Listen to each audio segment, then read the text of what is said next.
அபிஷேகம் தந்து வழி நடத்தும். அக்கினி நெருப்பாயிறங்கி வரும். அபிஷேகம் தந்து வழி நடத்தும்.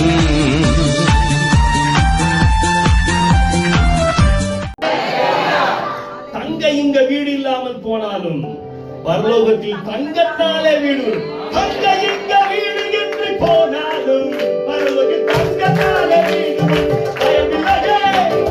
தங்க இங்க வீடு என்று போனாலும் பரலோகத்தில் தங்கத்தாலே வீடு என்று பயமில்லையே.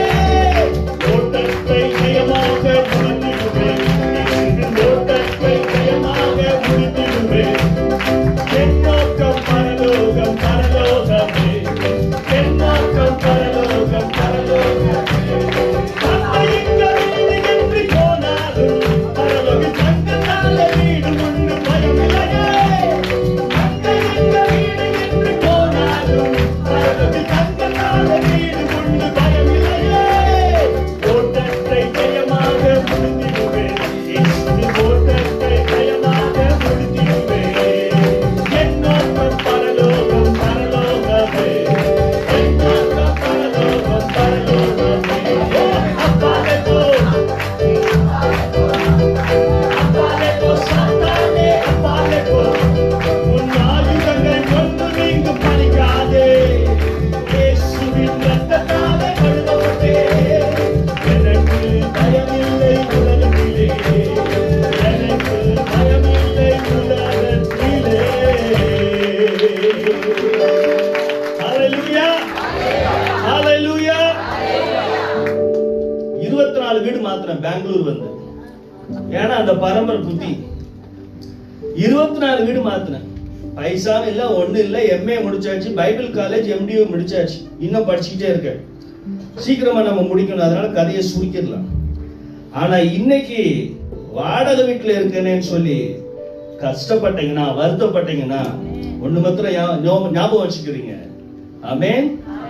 ஒண்ணு மாத்திரம் ஞாபகம் வச்சுக்கோங்க. வீடு இருக்கவனுக்கு ஒரு வீடு, வீடு இல்லாதவனுக்கு தமிழ்நாடு. அல்லேலூயா சொல்லுங்க.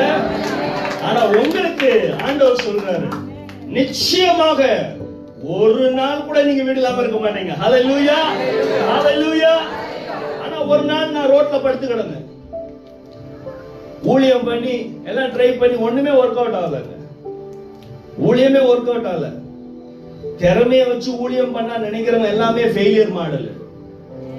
திறமைய வச்சு பாட்டு தெரிஞ்சா ஊழியம் பண்ண முடியாது. ஆனால் பாட்டுக்கென்று அழைக்கப்பட்டிருந்தால், வொர்ஷிப் லீடராக அழைக்கப்பட்டிருந்தால், பாடாம இருந்தா பாட்டுக்கு போயிடும். பாடிக்கிட்டே இருக்கணும். ஒரு அல்லேலூயா சொல்லுங்க. என்ன நடந்தாலும் சர்ச்சில் யார் இருந்தாலும் இல்லாட்டியும் சிங்கம் முன்னாடி வந்து பாடணும். ஒரு அல்லேலூயா சொல்லுங்க. ஹalleluya. யார் கேட்டாலும் கேட்காடி பாடணும். வொர்ஷிப் லீடர் பாடிக்கிட்டே இருக்கணும். சாதனை பாடிக்கிட்டே இருக்கணும். ஹalleluya. ரொம்ப என்ஜாய் பண்ண உங்க வொர்ஷிப். அதோட உங்க உடம்பு அப்படி ஜம்முன்னு இருக்கீங்களா பண்ணு மாதிரி. வெளியில போய் தூக்கி போட்டு மிதிச்சிடாதீங்க. பாடணும். பாடுறவங்களே டிஸ்கரேஜ் பண்ணக்கூடாது. ஒரு சிஸ்டர் வந்து பாடினாங்க. நீ ரொம்ப அழகா பாடின, கழுத மாதிரி கேட்டுச்சுன்னாங்க. அன்னில இருந்து 12 வருஷம் அவங்க பாடல. இந்த வாய் இருக்க 12 வருஷம். அதுக்கு தான் அப்பாலே போ சாத்தாரு. ஹalleluya. ஹalleluya. இந்த சபை பெருகும். ஒரு அல்லேலூயா சொல்லுங்க. இந்த சபை வளரும். பாதாளத்தின் வாசல்கள் அவைகளை மேற்கொள்ள மாட்டாது. இந்த கல்வியின் சபையை கட்டுவேன். பாதாளத்தின் வாசல்கள் அதை மேற்கொள்ள மாட்டாது. எங்க பாஸ்டர் பாடுவாரு, பாட மாட்டாரு. எங்க பாஸ்டர் ஆடுவாரு, ஆட மாட்டாரு. எங்க பாஸ்டர் எங்க ஹீரோ. ஒரு அல்லேலூயா சொல்லுங்க. ஹalleluya. அவர் என்ன ஏசுனால அவர் கீழேயே கிடப்பேன். சரி, வேத வசனத்தை பேச போறேன்.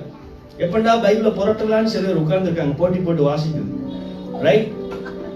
ஒருத்தர் ஆடு வளர்த்தாரா, கேக்கீங்களா இல்லையா? நாங்கெல்லாம் குருவிக்காரங்க, கதை சொல்லாம ஒண்ணும் ஓடாது. ஆடு வளர்த்தாராம். அப்போ 12 ஆடுல 13-15 ஆடுல ஒரு ஆடு எப்பவும் சேட்டை பண்ணிட்டே இருக்குமா? சொல்லுங்க. எப்பவுமே சேட்டை பண்ணிட்டு இருக்குமா. இங்க நிக்கும், அங்க குதிக்கும், பிடிச்சா நிக்காது. ஒரு நாள் வரும், ஒரு நாள் காட்டுக்குள்ள நிக்கும், ஒரு நாள் வீட்டுக்குள்ள நிக்கும். குதிச்சுக்கிட்டே இருக்கணும். என்ன செய்யுமா? அப்ப இந்த ஆடு, இவருக்கு இந்த ஆடு மேல பயங்கர கோபம்.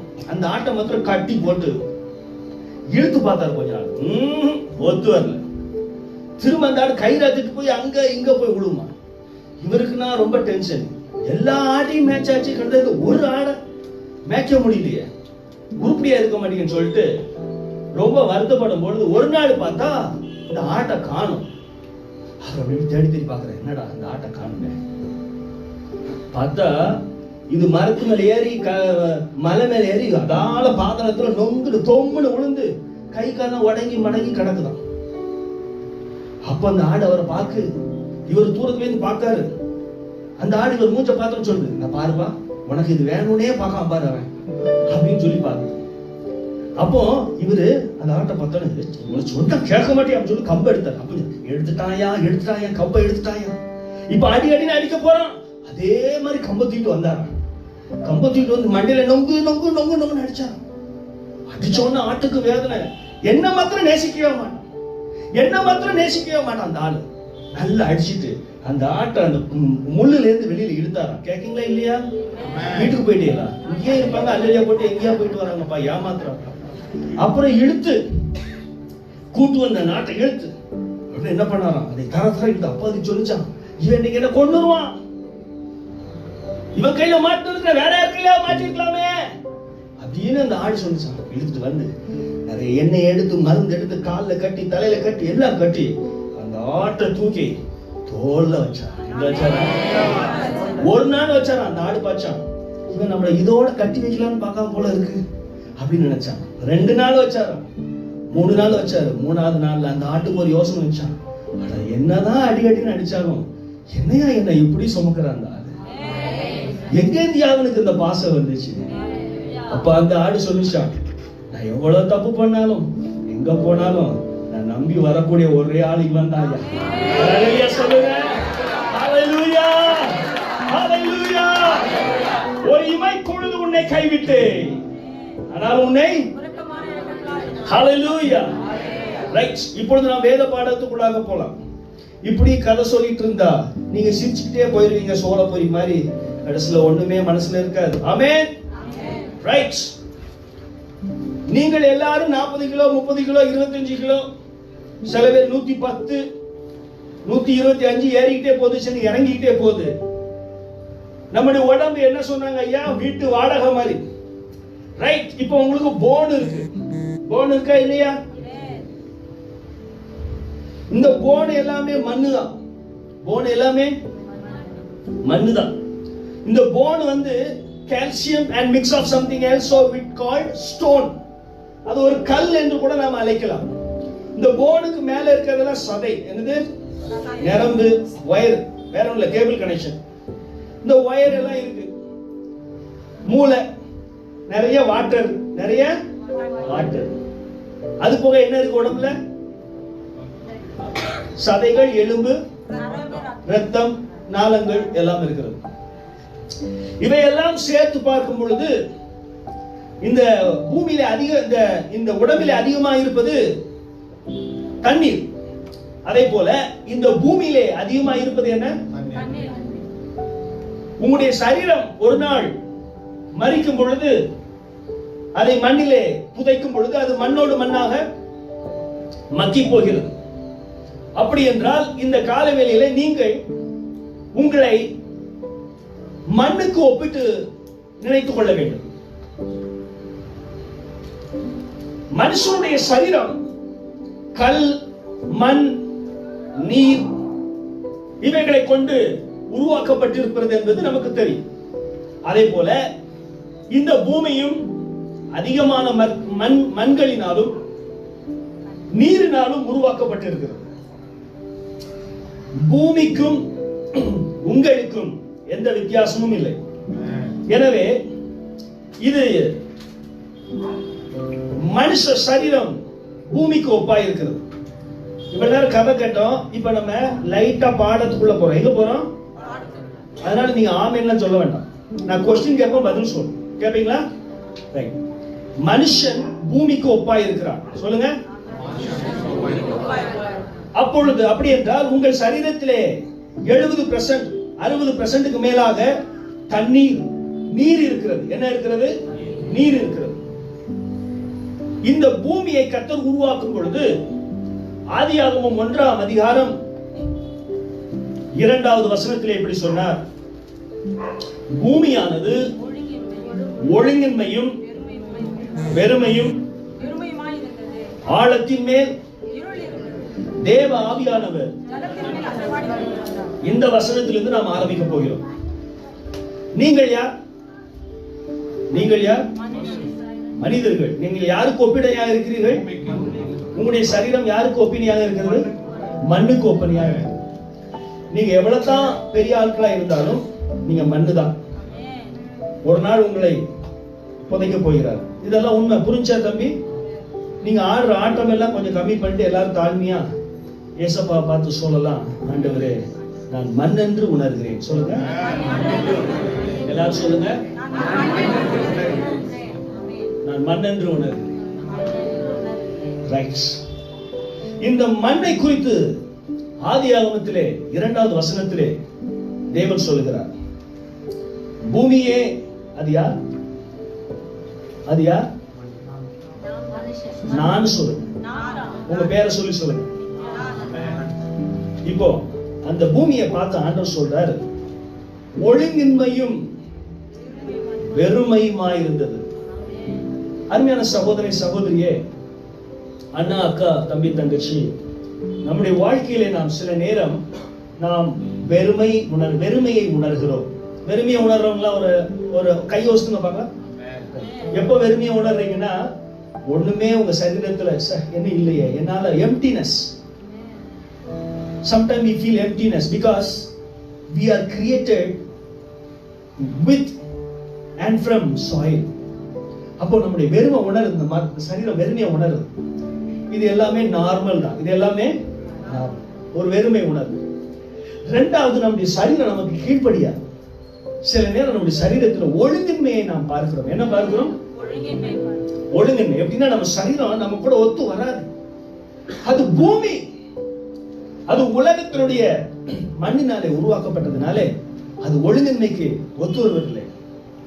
கீழ்ப்படியாமைக்கு அது இசைகிறது, முடி கொட்டுகிறது, கண்ணு ரிப்பேர் ஆகுது, காது சில நேரம் கேட்கறது இல்லை, ஹார்ட் டக்கு டக்குன்னு அடிக்குது, சில நேரம் டபார் அடிச்சு காதுல புதைக்க வேண்டியதாக, ரொம்ப கவனமா இருக்க வேண்டி இருக்குது. எனக்கு 7 பிள்ளைகள். என்னுடைய மனைவியும் நானும் 7 பிள்ளைகளை வளர்க்கிறோம். இன்னும் 2-3 பிள்ளைகளை வைத்திருக்கிறோம் எங்கள் கூட. 3 பிள்ளைகள் எங்களுடையவர்கள். 4 பிள்ளைகளை நாங்கள் மும்பை விபச்சார தொழிலில் இருந்து நாங்கள் அவர்களை மீட்டு இருக்கிறோம். அதை மீட்டு அவர்களை வளர்த்து கொண்டு வருகிறோம். எனக்கு 41, மனைவிக்கு 41. இந்த 7 பிள்ளைகளை கடந்த 5 வருஷம் வளர்த்துவது. அப்படிங்கும் பொழுது எதுக்கு நான் சொல்ல வருகிறேன் என்றால், இந்த மண்கள் எல்லாம் சேர்ந்து குடும்பமாக அமைகிறது. இந்த குடும்பத்தில் சில நேரங்கள் ஒழுக்கங்கள் இருக்காது, குழப்பங்கள் வரதான் செய்யும், கணவன் மனைவிக்குள்ள பிரச்சனைகள் வரதான் செய்யும், பிள்ளைகள் கீழ்ப்படியாமல் இருக்கத்தான் செய்வார்கள். இந்த மண்ணிலே ஒழுக்கமின்மை என்பது அதிலே ஒட்டி இருக்கிறது. வெறுமை என்பது அந்த மண்ணிலே ஒட்டி இருக்கிறது. ஆனால் நீங்கள் பாருங்கள், ஆழத்தின் மேல் இருள் இருந்தது என்று எழுதியிருக்கிறது 3வது வரியிலே. மனுஷ இருதயத்துக்குள்ளாக இருள் இருக்கிறது இயேசு வரும் வரை. இப்பொழுது நாம் மண்ணை விட்டுவிட்டு ஒரு இருளை பார்க்கிறோம். உங்களுக்குள்ளே, உங்கள் வாழ்க்கையில ஒரு இருள் எப்பொழுதும் உங்களை பாதித்துக் கொண்டே இருக்கிறது. அந்த இருள் உங்களுக்கு வெளிச்சத்தை தரும் வரை, வெளிச்சத்தை உள்வாங்கும் வரை உங்களுக்கு அந்த காரியத்திலே ஒன்றும் தெரிவதில்லை. ஏன் என்ற கேள்விகள் உங்கள் வாழ்க்கையில இருந்து கொண்டே இருக்கிறது. சாராள், நீ பிள்ளை பெறப் போகிறாய் என்று சொன்ன பொழுது, கேட்ட பொழுது அவள் சிரித்தாள். காரணம், அவளுடைய இருளிலே வெளிச்சம் இல்லை. காரணம், டாக்டர் செய்ய வேண்டிய காலங்கள் முடிந்துவிட்டது, சரீரத்திலோ பலன் இல்லை, சாராளின் உணர்வுகளை புரிவதற்கு ஆள் இல்லை. அவள் சிரிக்கிறாள். ஆனால் தேவனோ கோபப்படவில்லை. நான் குறிப்பிட்ட காலத்தில் வரும் பொழுது நீ அதை பார்ப்பாய் என்று சொன்னார். காரணம் என்னவென்றால் நம்முடைய உணர்வுகளை புரிந்து கொள்கிற தேவனாய் இருக்கிறார். சாராளின் உணர்வுகளை எத்தனை பேர் புரிந்து கொண்டீர்கள்? காலமும் முடிந்து விட்டது. நான் நினைத்த காரியமும் நடக்கவில்லை. எனக்கோ குழந்தை இல்லை. இது எனக்கு ஜோக்கா தான் தெரியா. என் ஆண்டவர் கைவிட்டார் என்று நான் உணர்கிறேன்.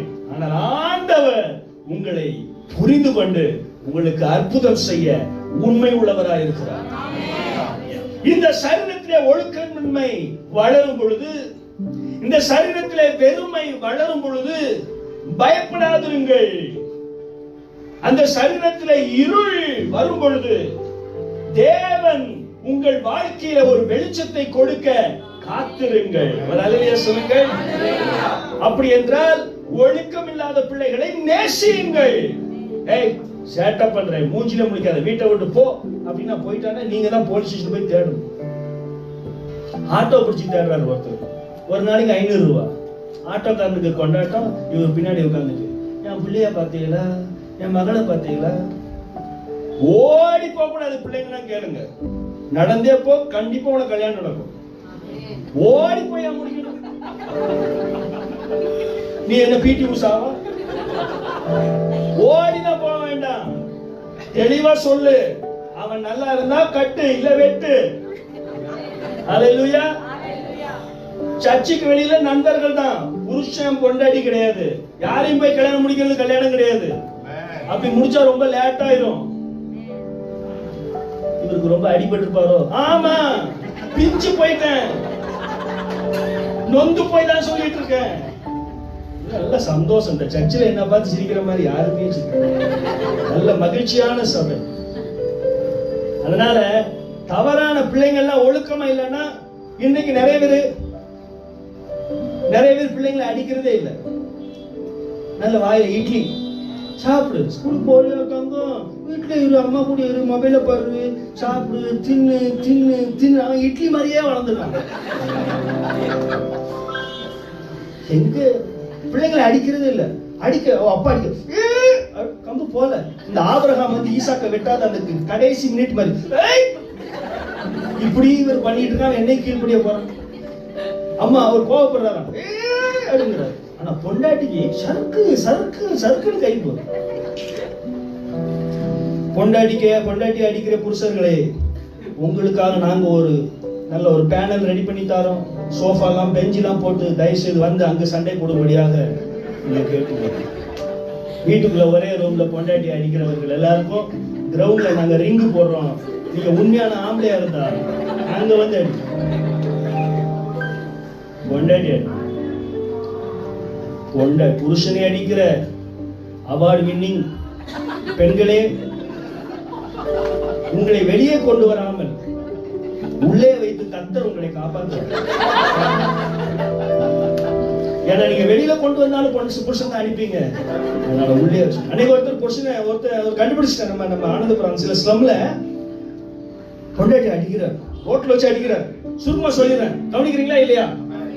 நீங்க நோட்ஸ்ல எடுக்காதீங்க, பைபிள் சொல்லும்போது நோட்ஸ் எடுத்தப்போ. அப்போ ஓடி வந்து புருஷனை டப்பாடமே அடிச்சு புருஷன் வந்து பொண்டாட்டி அடிக்கிறார். அலமையில அக்கா, அந்த அக்கா பேர் இருக்குது.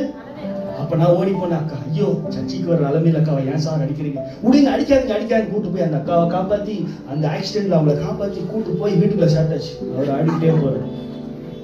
வீட்டுக்குள்ள ஒரே நாட்டம். நான் ஊழியம் பண்ண உள்ள போடுமே. உங்களுக்கு தெரியுமா உங்க வீடு எவ்வளவு நேரம் பாஸ்டர் உள்ள வந்துட்டு போயிட்டு இருக்கா தெரியுமா? அதெல்லாம் வெளியில சொல்லணும். உடனே உள்ள போயிட்டு அங்க போயிச்சோ அந்த இங்க தனியா உட்கார சண்டை போடாங்க. அந்த அம்மா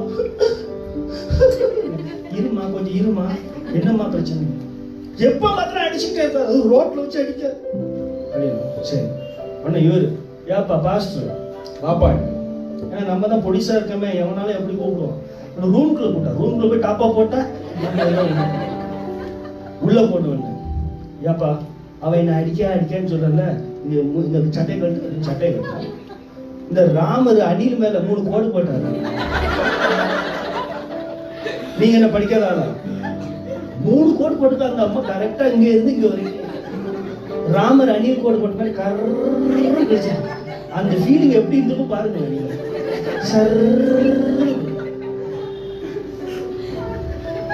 நகத்தை வச்சிருக்க பாஸ்டர் தயவுசெய்து செக் பண்ணுங்க. நகத்தை வச்சிருக்கவங்க அதெல்லாம் அவ இவ்வளவு நேரம் அடிச்சாங்கிற கைய பாரு கடிச்சிருக்கா.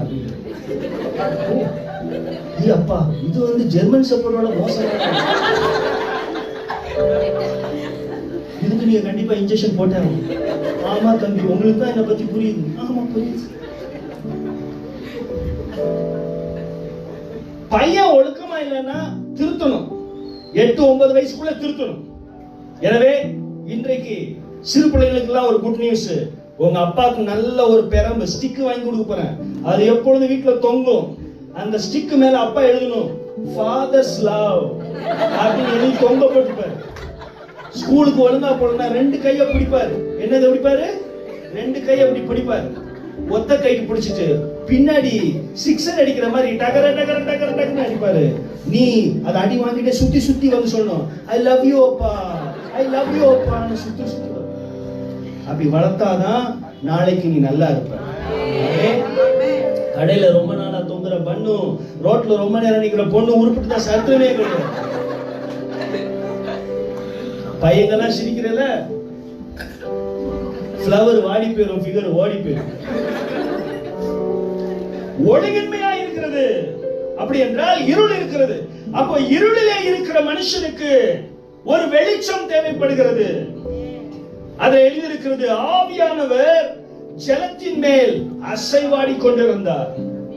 அந்த இருள் இருக்கிறது, ஆவியானவர் அசைவாடி கொண்டிருந்தார். பாவம் பரிசுத்தமான தேவனை விட பெரிதானதல்ல. பாவத்திலிருந்து தேவனை எப்படி விடுவிக்க முடியும்? பாவம் ஒன்றும் தேவனை விட ஒரு பெரிய காரியம் அல்ல. பாவத்திலிருந்து விடுவிக்கதான் தேவன் இருக்கிறார். ஆனால் சில கிறிஸ்தவர்கள் முடிவெடுத்திருக்கிறார்கள், பாவத்திலிருந்து என்னை எப்படி அவர் விடுவிக்க முடியும்? என்னை பலப்படுத்துகிற கிறிஸ்துவினாலே எல்லாவற்றையும் செய்ய எனக்கு பலம் உண்டு. நீதிமான் 7 தரம் விழுந்தாலும் பிழைப்பான். ஒரு அல்லேலூயா சொல்லுங்க.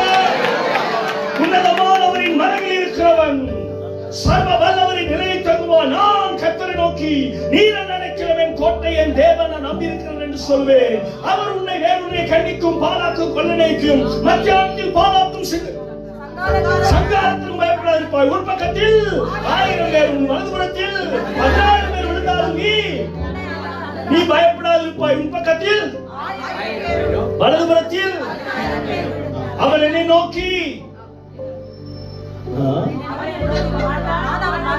ஆபத்தினானே அவனை தப்புவித்து அவனை கனப்படுத்தி நீண்ட நாட்களால் திருப்தியாக்கி அவனை ரட்சிப்பை உனக்கு அவனுக்கு.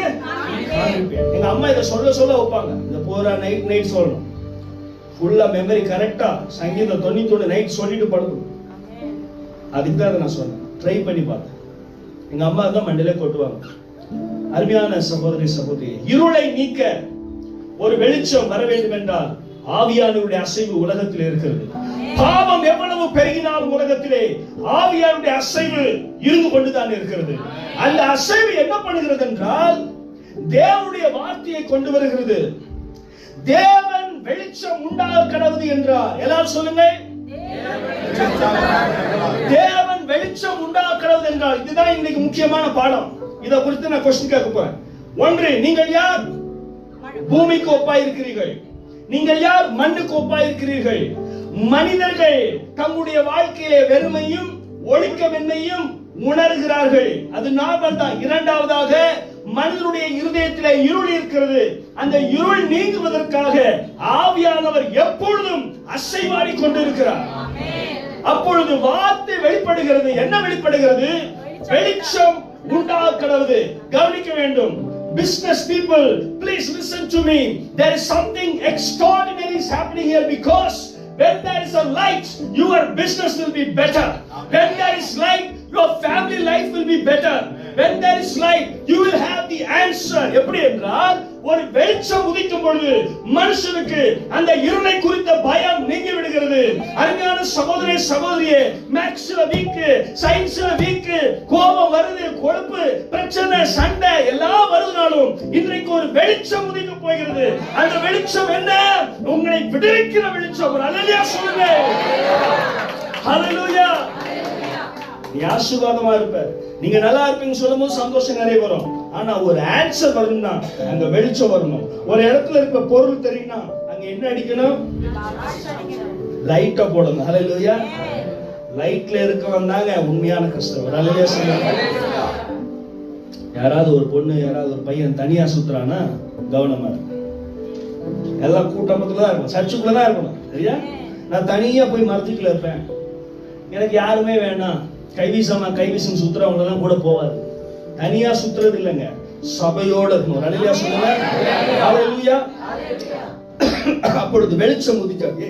இயேசு சொன்னார், யெகோவா சொன்னார், வெளிச்சம் உண்டாக கடவுது. உடனே என்னாச்சு?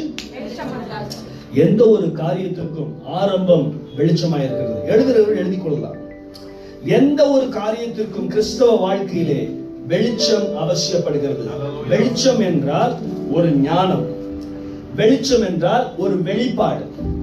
இப்போ என் பிள்ளைக்கு திருமணம் நடக்கவில்லை என்று சொல்லும் பொழுது யோசித்து பார்க்கும் பொழுது இருளா இருக்கிறது.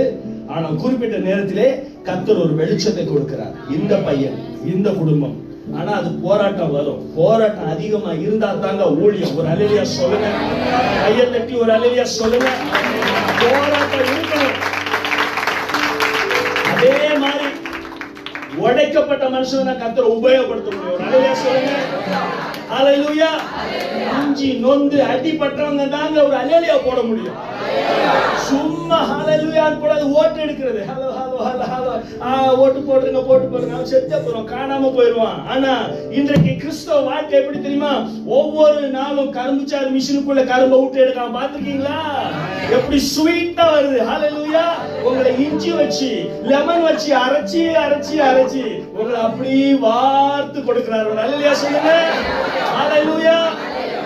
நீங்க கஷ்டம் இல்லைன்னா அழுக வரும்னு நினைக்கிறீங்களா? கஷ்டம் வரும்னா அது அப்பான்னு பக்கதாசு அம்மானு கூப்பிடவா இப்படி உணர்வே இல்லாம பாடிட்டு இருக்கு. ஏன்னா அவங்க பாட்டு ரொம்ப ஜாலியா இருக்கு.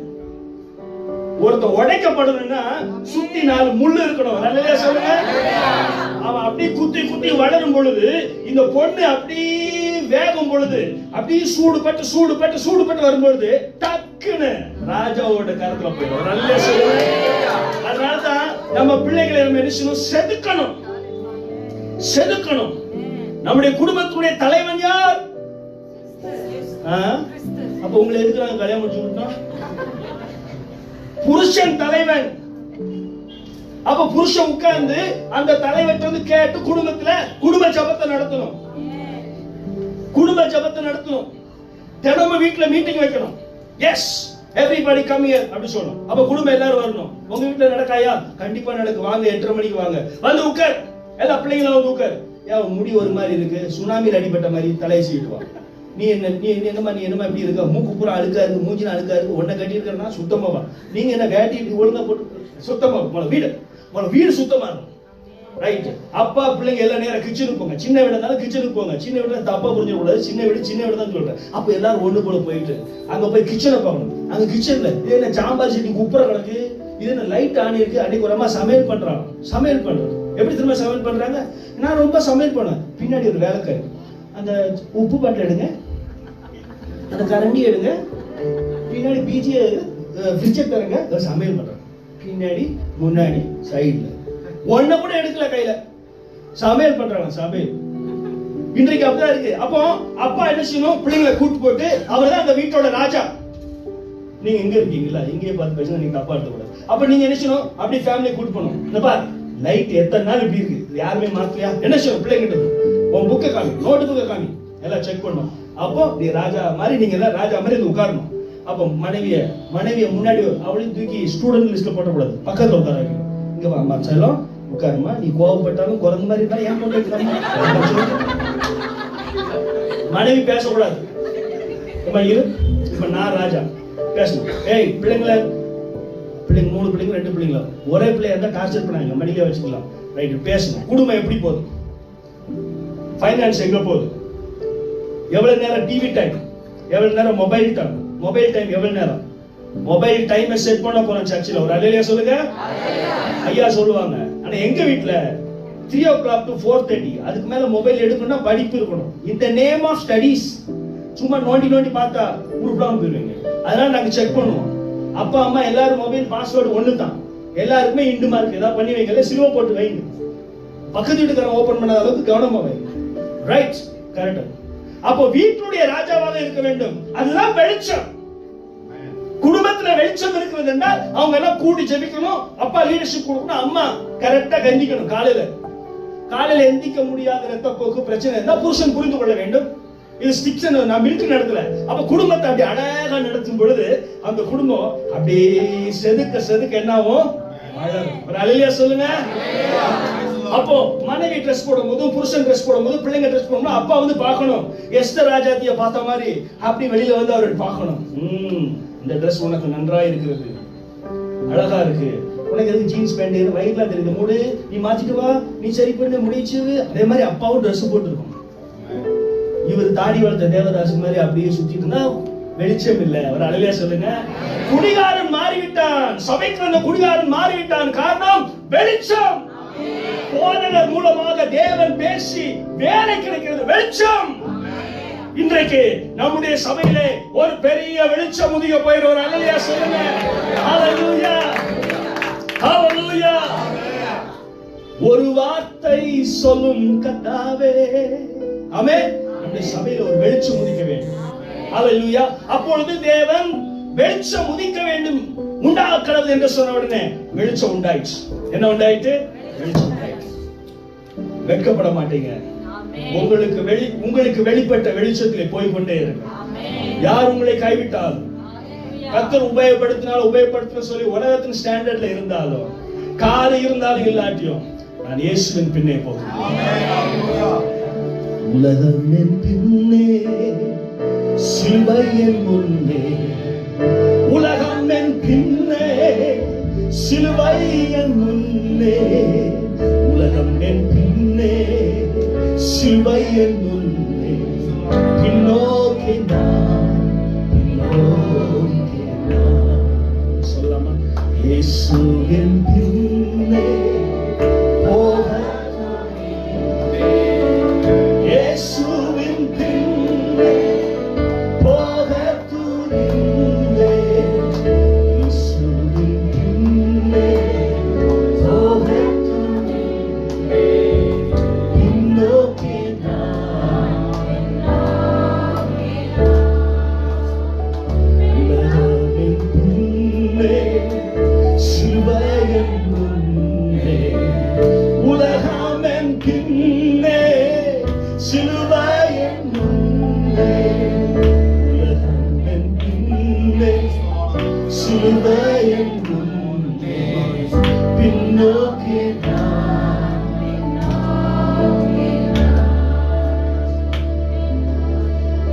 இந்த வாழ்க்கையில ஓடுதா?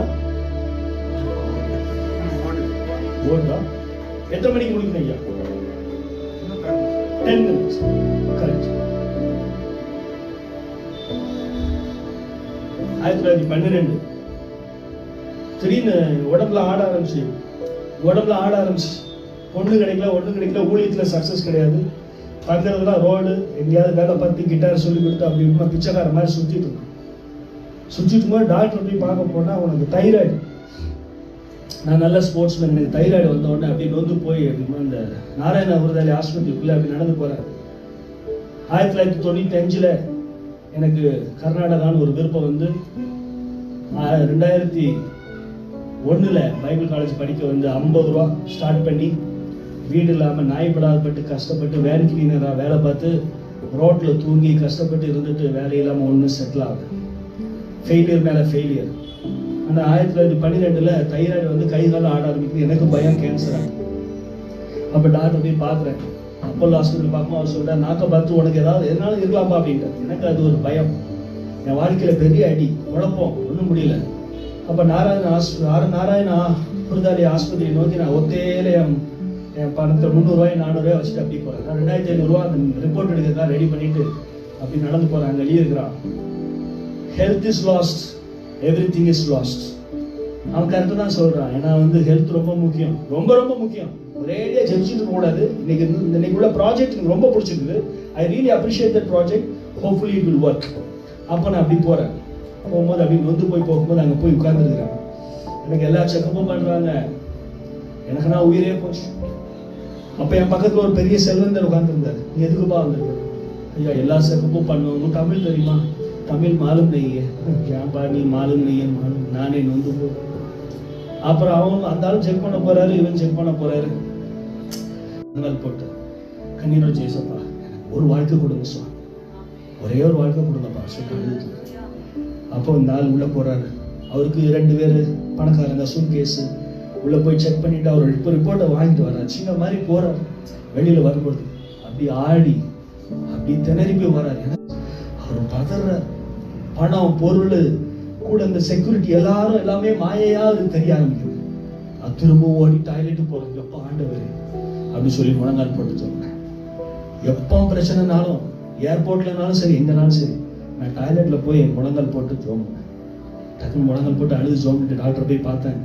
உனக்கு எல்லா ரிப்போர்ட்டுமே நார்மலா சொன்னாங்க. ஆனால் அந்த எக்ஸ்பீரியன்ஸ் என் லைஃப்ல ஒன்னே ஒன்று சொல்லி கொடுச்சு. இனிமே நான் பாட்டு போட்டு சிடி போட்டுலாம் ஃபேமஸ் ஆக மாட்டேன். கத்த சித்தமா நான் பாட்டு போட்டு பெருசு பெருசா ஓடிதான் பண்ண வேணாம் சுவாமி. இன்னையிலேருந்து நான் வாழ்ற வாழ்க்கை எனக்கு போனஸ் லைஃப் சுவாமி. Every day is a bonus life for me.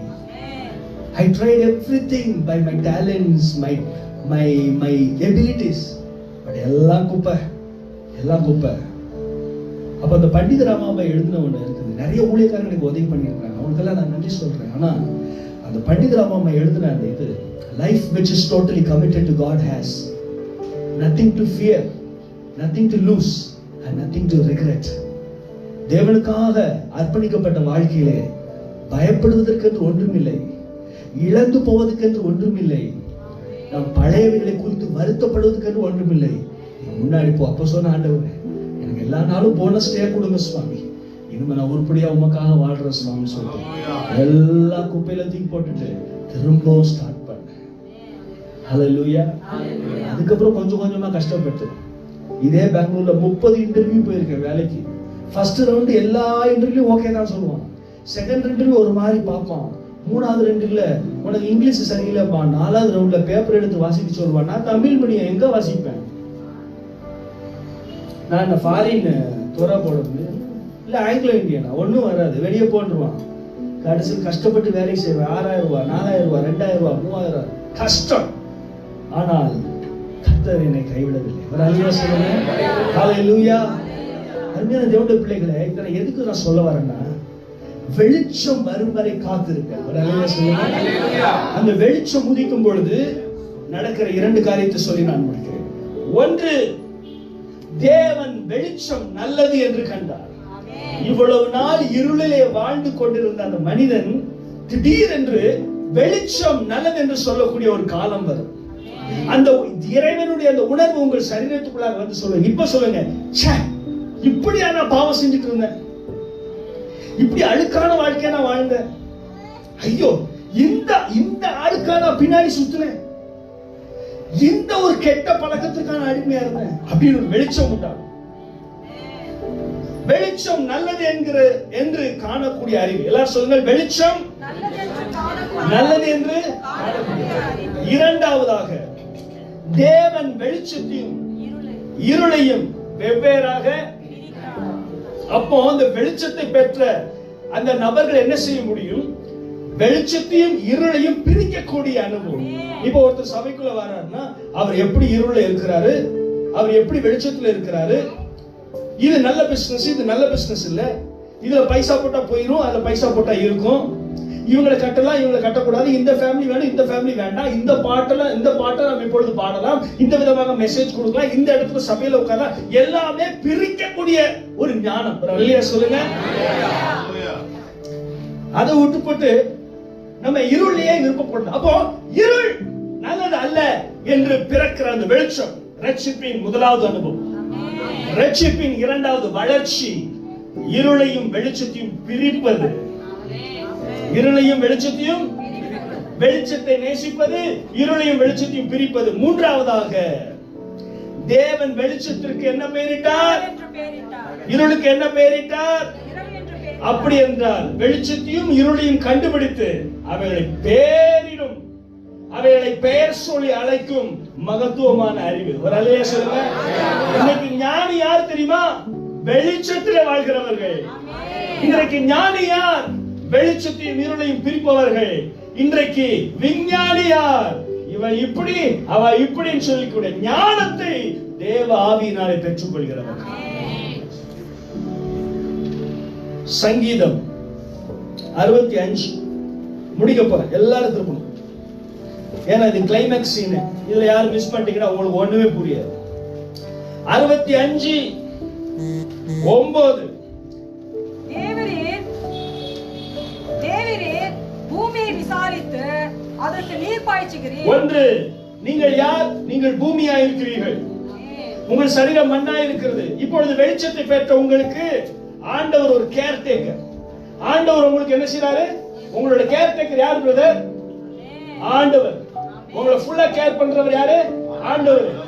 Right? ஆண்டவர் உங்களுக்கு டாக்டர் கொடுப்பாரு, உங்களுக்கு லாயரை கொடுப்பாரு, செத்தாலும் என்ன ஆனாலும் உங்களுக்கு ஃபுல்லா அவர்தான். வேலைக்கு நீங்க போனீங்கன்னா உங்களுக்கு ரெக்கமெண்ட் பண்றது யாரு? ரெக்கமெண்ட் பண்றது யாரு? சொல்லுங்க எல்லாரும். எனக்கு ரெக்கமெண்ட் பண்றது யாரு? ஹalleluya. அப்போ இப்ப ஆண்டவர் என்ன செய்ய போறாரு? உங்களுக்கு ஒன்று ஆசீர்வாதம். இதை நீங்க வாங்கிக்கோங்க. கண்டிப்பா கர்த்தர் உங்களை நடத்துவாரு. உங்க பின்னாடி இருக்கிறவங்க ஓடி போயிடுவான். ஹalleluya. சொல்றீங்களா? இப்போ ஒன்று பூமிக்கு உங்களுக்கு என்ன செய்யறாரு? உங்க பேரை சொல்லுங்க.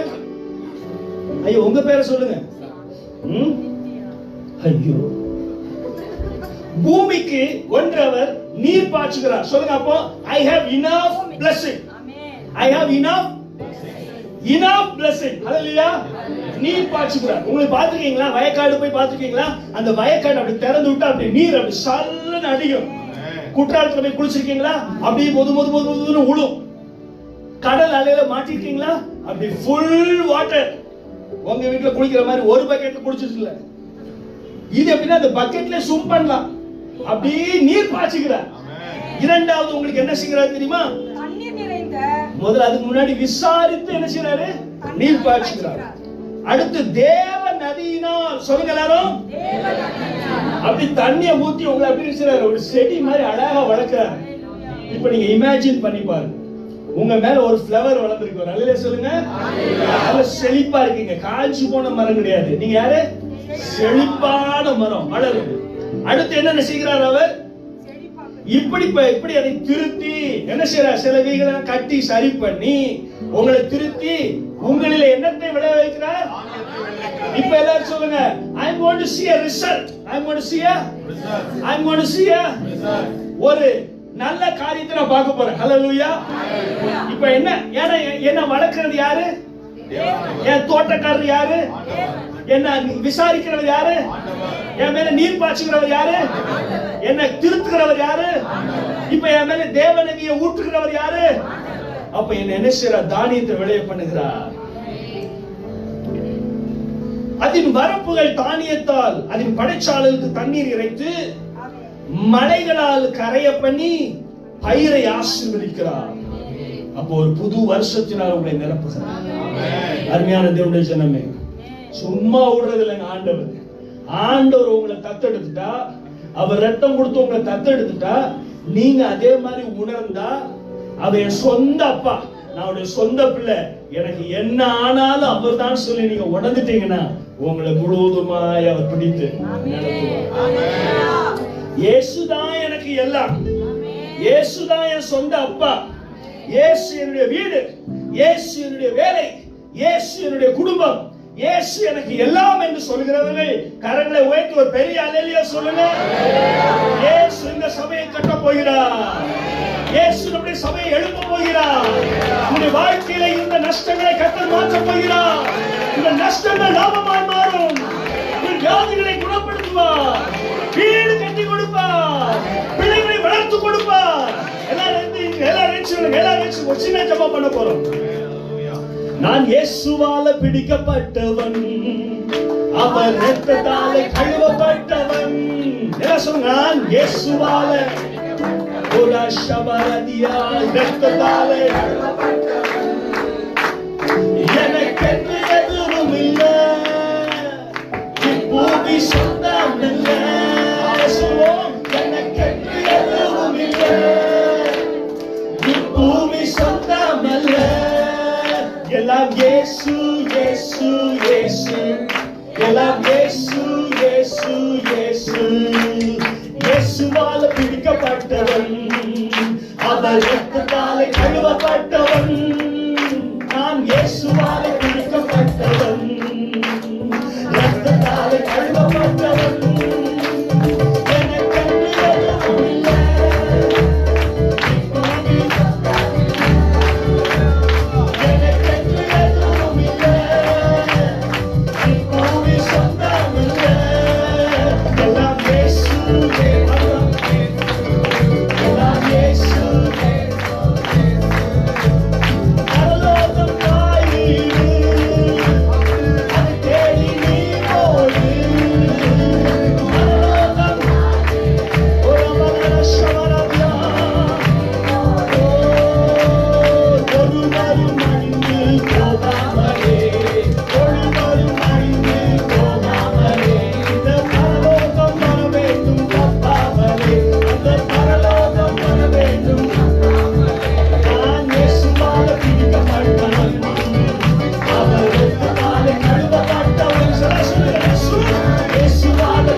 இப்ப நீங்க இவ்வளவு நேரம் கேட்கலாட்டி கூட பரவாயில்ல.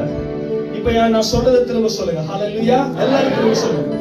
நானும் என் சபையும் நானும் என் சபையும் நானும் என் குடும்பமும் வெளிச்சத்திற்குள்ளாக பிரவேசிக்கிறோம்.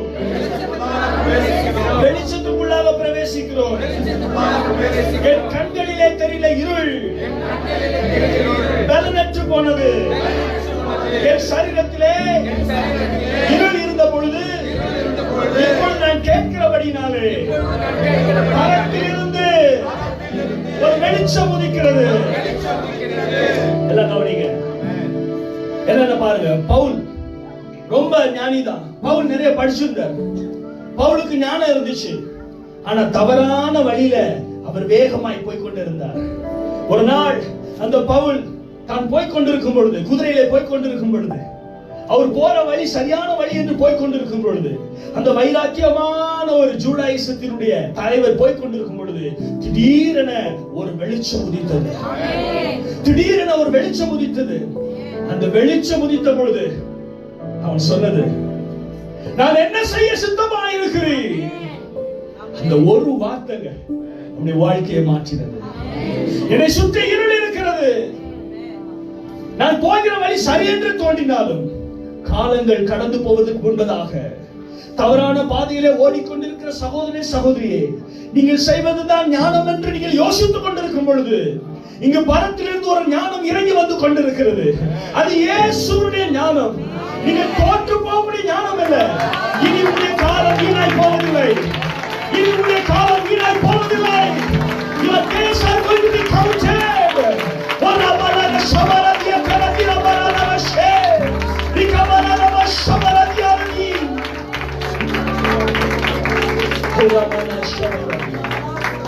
இப்பொழுது சொல்ல வேண்டாப்பா, நீங்க என்ன சொன்னாலும் செய்யற ஆண்டவரே. எல்லாரும் சொல்லுங்க, ஆண்டவரே. நான் சொல்ற மாதிரி சொல்லலன்னா எப்படிங்க? சத்தமா சொல்லுங்க. இன்னைக்கோ நாளைக்கோ வாழ்க்கை. சொல்லுங்க, இன்னைக்கோ நாளைக்கோ வாழ்க்கை. நீங்க என்ன சொன்னாலும் நான் செய்வேன். நீங்க என்ன சொன்னாலும் நான் செய்வேன் ஆண்டவரே. உமக்காக வாழுவேன், உமக்காக மரிப்பேன். என்னுடைய நண்பர்களை விட்டுவிட்டேன், என் பண பொருள் ஆசையை விட்டுவிட்டேன், என்னுடைய திட்டங்களை உடைத்து விட்டேன், என்னுடைய திட்டங்களை உடைத்து விட்டேன். இயேசுவின் பின்னே போகிறேன். I'm going to go back to Jesus. I'm going to go back to Jesus. நான் எங்க அப்பா வீட்டுக்கு போறேன் சொல்லுங்க.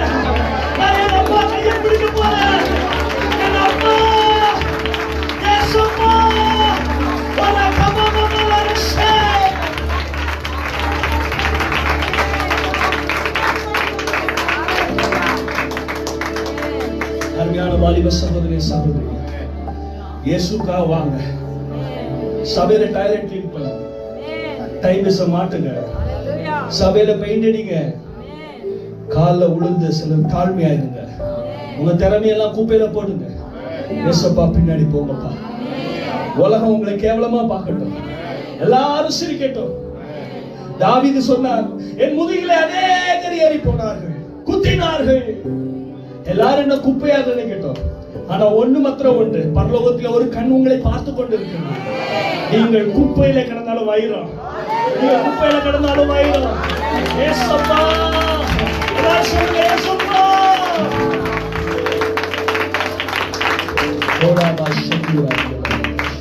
பரிசுத்த ஆவியானவரே, இந்த நாளிலே இந்த சபையில் இருந்து 1000 மிஷனரிமார்கள் எழும்புவார்களாக, குடும்பங்கள் கட்டப்படுவதாக, இடம் நிரம்புவதாக, பிள்ளைகள் உற்சாகப்படுவார்களாக, வியாதியில இருக்கிறவர்கள் விடுதலை அடைவார்களாக, பிள்ளைகள் படித்து பெரிய பதவியிலே வரும்படியாய் ஜெபிக்கிறோம். சபையிலே ஆண்டவரே, வீடு இல்லாதவர்களுக்கு வீடு கிடைப்பதாக, கஷ்டப்படுவர்கள் ஆசீர்வதிக்கப்படுவார்களாக, ஒரு வாழ்க்கையிலே ஒரு பெரிய வெளிச்சம் உதிப்பதாக. நஷ்டத்தை அனுபவித்தவர்களுக்கு ஒரு பெரிய வெளிச்சம் உண்டாவதாக. இந்த நாளிலே நஷ்டத்திற்குள்ளாக போய் கொண்டிருக்கிற சகோதரனே, உன் நஷ்டத்தை மாற்றும் காலம் வருகிறது என்று கர்த்தர் சொல்கிறார். ஹல்லேலூயா. வேலையிலிருந்து தூக்கி எறியப்பட்டவர்களே, கர்த்தர் சொல்கிறார், உன்னை நிரந்தரமான ஒரு பணியிலே நிலைநிறுத்துவது என்று கர்த்தர் சொல்கிறார். ஹல்லேலூயா, ஹல்லேலூயா, ஹல்லேலூயா.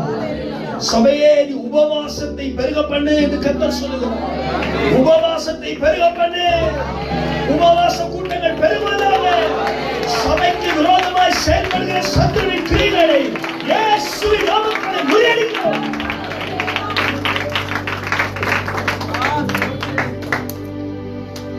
குடும்பத்திற்கு விரோதமாய் செயல்படுகிற சத்துருவின் கிரியைகளை முறியடிக்கிறோம். இயேசுவின் நாமத்திலே, இயேசுவின் நாமத்திலே. மகிமையுள்ள தேவனே, இந்த நாளில் நீ கொடுத்த நல்ல வாய்ப்புக்காய் நன்றி அப்பா. எங்க கோட்டை, எங்க அரண் எல்லாமே நீங்க தான். எங்களுக்கு பணம் இல்லைன்னா, பொருள் இல்லைன்னா எல்லாம் விட்டு போயிடுவாங்கப்பா. எங்களுக்கு திறமை இல்லைன்னா எல்லாரும் விட்டு போயிடுவாங்க. ஆனா எங்களை கைவிடாத இயேசு, எங்களை சுமக்கிற இயேசு, எங்களோடு கூட இருப்பதற்காக ஆசீர்வதி பலப்படுத்தும். இயேசு நாமத்தில் பிதாவே.